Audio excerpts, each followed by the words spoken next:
seulement un instrument de musique.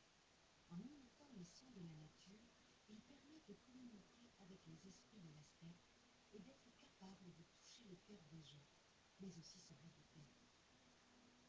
Certains airs possèdent même, dit-on, le pouvoir de dompter les animaux sauvages.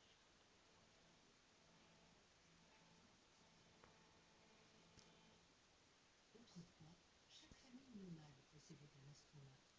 On pensait qu'il renfermait des esprits protecteurs et la mettait à l'abri du tourment et de la maladie. On en jouait lors de toutes les fêtes, et en particulier au dernier mois du printemps, lors des naissances dans le troupeau.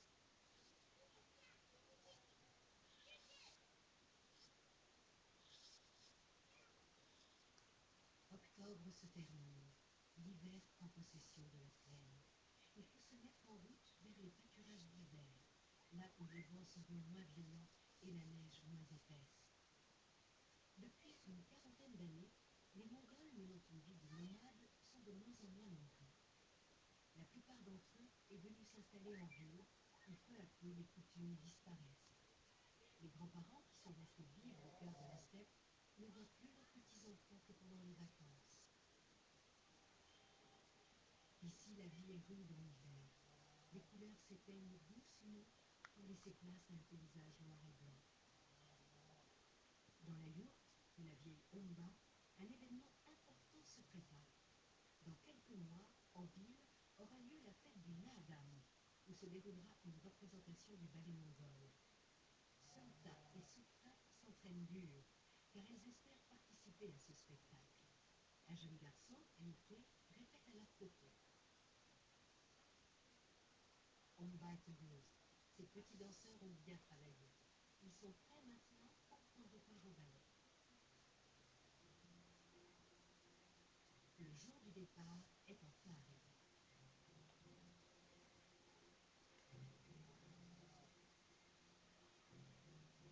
Omba et ses jeunes élèves vont devoir parcourir une longue route à dos de chameau avant d'arriver en ville.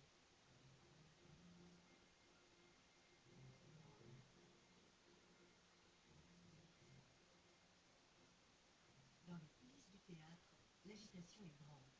Dans quelques minutes, la représentation du ballet Le Beau Cheval Kukunamjil va commencer. La salle est comble. De très nombreux nomades sont venus assister au spectacle.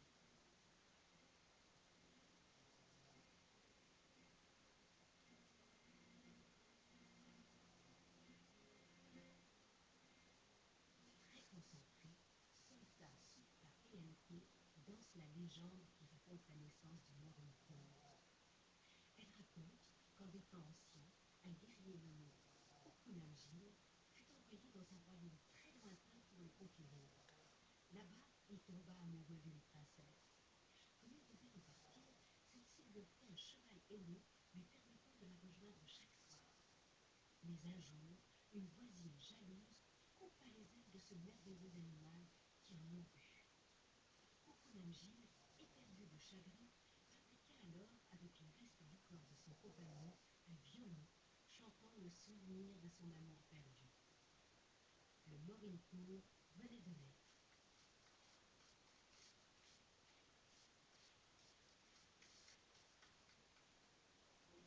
Grâce à Omba, les enfants de la steppe reçoivent encore en héritage l'art du Morincourt.